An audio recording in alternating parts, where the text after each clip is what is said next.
W poprzednim nagraniu mówiłem o tym, jak radzić sobie z chaosem informacyjnym. Jak radzić sobie z tym, że docierają do nas różne informacje, które są wzajemnie sprzeczne. Jak wyciągnąć z nich prawdę. To, na czym będziemy się opierać, podejmując swoje decyzje. I mówiłem tutaj o tym, że jest to znacznie łatwiejsze, jeżeli rozpatrujemy każdą informację w kontekście. A ważną częścią tego kontekstu jest mapa myślowa osoby, która produkuje dany przekaz. Musimy znać jej mapę mentalną, żeby rozumieć jej motywację i co chce przekazać i przede wszystkim co jest jego wnioskiem, a co jest przesłanką, którą zaobserwował, bo to są dwie różne rzeczy. Na przesłankę wierzymy, interpretację traktujemy z dystansem. Mówiłem o tym, jak mapy mentalne są zbudowane u Europejczyka, u osoby, która wyrosła w kulturze pochodzącej od kultury greckiej i chrześcijaństwa, Imperium Rzymskiego i tak dalej. W tej grupie mamy tendencję do tego, żeby postrzegać świat w kategoriach obiektów, rzeczy, które jesteśmy w stanie obserwować bezpośrednio, wizualnie, słuchowo i tak dalej.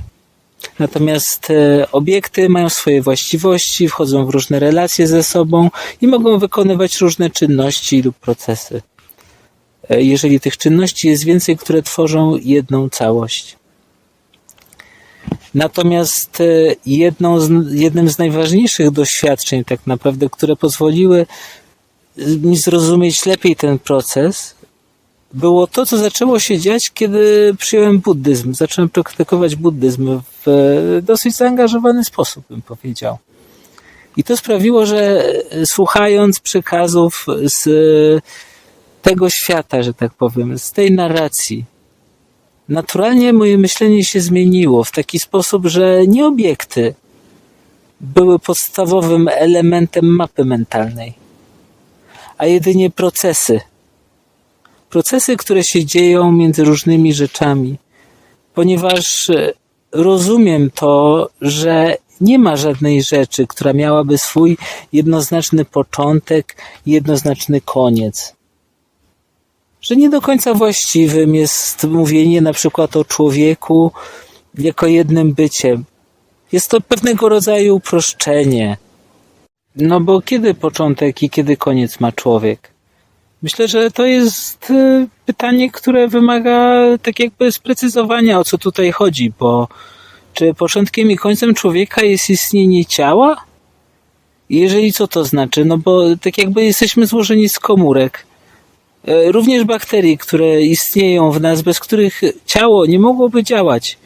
Ciało jest tylko i wyłącznie procesem tak naprawdę, który zachodzi między konkretnymi czynnikami. Że mamy ciało, które tak naprawdę składa się z komórek, które żyją znacznie krócej niż całe ciało.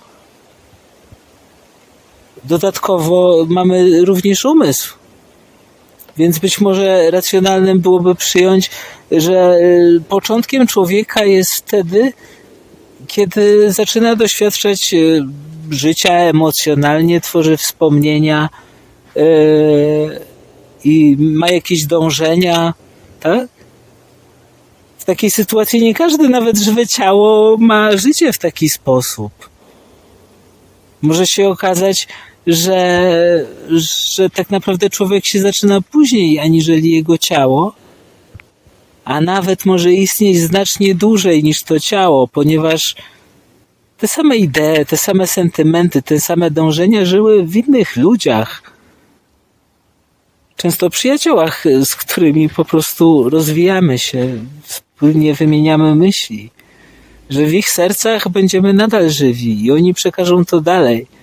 Że tak naprawdę jeżeli ja na przykład utożsamiam się z tym, jak chcę widzieć świat dookoła siebie, no to można to podać dalej, można to zreprodukować po prostu na innym ciele. Jeżeli postrzegamy na świat, na siebie z punktu widzenia umysłu, możemy uzyskać w ten sposób nieśmiertelność, nieskończoność. A to na przykład jest rozwijanie jednego z najważniejszych problemów, które istnieje w kulturze chrześcijańskiej, właśnie strachu przed śmiercią.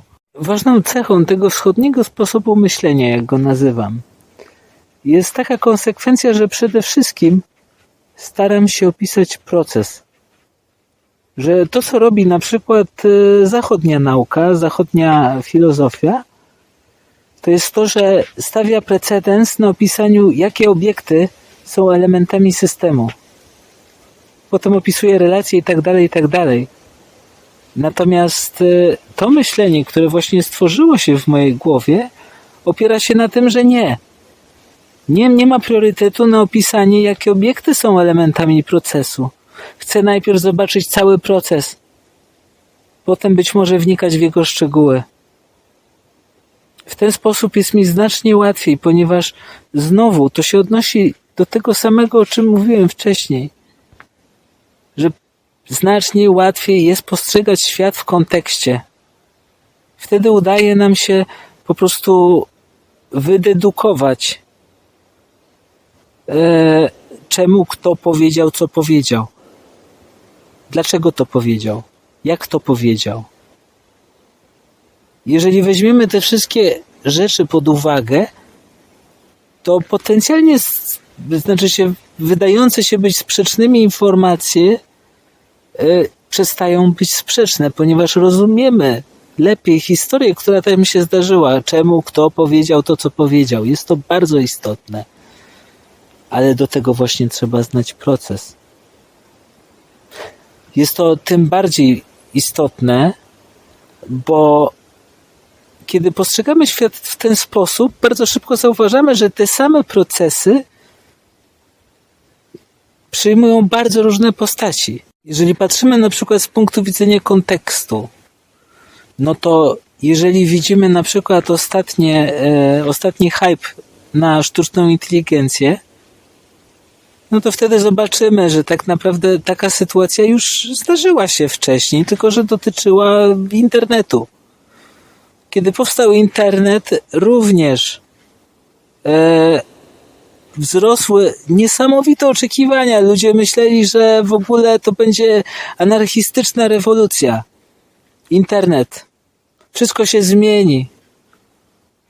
Ceny akcji podryfowały po prostu do niemożliwych cen, a potem upadły. To jest ten sam proces. Zresztą już słyszałem pierwsze informacje, że tak, dużo się zmieni, ale tak naprawdę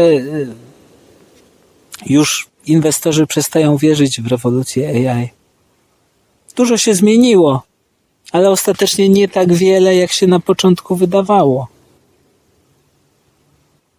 Dzięki temu coraz częściej się zdarza, że po prostu pomimo tego, że nie widzieliśmy dokładnie takiej samej sytuacji, to jednak mamy odczucie, że to jest sytuacja, którą już wcześniej widzieliśmy. Dzięki temu lepiej wiemy, czego chcemy się dowiedzieć. Ponieważ również jesteśmy w stanie przyłożyć to, co widzimy, że znowu dzieje się to samo. Ale stwierdzam, ale na pewno są jakieś różnice, więc porównuję jedno z drugim. Jakie mamy tutaj cechy charakterystyczne? Jak w naturze różni się internet od sztucznej inteligencji, bo to jest istotne. Dzięki temu również znika podstawowy problem, że informacji jest dużo, to prawda, ale one są takie przytłaczające głównie dlatego, że nie wiemy, czego szukamy. Dzięki skupieniu na procesach i lepszej kontroli sytuacji, lepszego punktu odniesienia, w jaki sposób mam oceniać bieżącą sytuację, coraz bardziej konkretne stają się moje pytania odnośnie tego, co się dzieje, w jaki sposób mogę przełożyć jedno zdarzenie na drugie, jakie są różnice. Wtedy tak naprawdę ilość informacji do przetworzenia jest znacznie mniejsza i po prostu nie interesujemy się rzeczami, które nie są dla nas istotne, które nie wpływają na nasze decyzje, które podejmujemy. I to sprawia, że tak naprawdę podstawowa wada internetu współczesnego znika, bo ja wiem, czego szukam. I to już sprawia, że mam znacznie mniej informacji do przetworzenia. Mam więcej spokoju, ponieważ nie martwi mnie to, że nie zwróciłem uwagi na wszystkie informacje, które dookoła mnie są. Ja dowiedziałem się tego, czego potrzebuję. I żyję sobie dalej spokojnie, płynę statkiem, koryguję kurs codziennie, ale przede wszystkim zachowuję spokój, zachowuję entuzjazm, bliskość z naturą. Bo tego wymaga po prostu ode mnie moje ciało. Wtedy ono czuje się dobrze. I tego wam życzę. Pokój wam.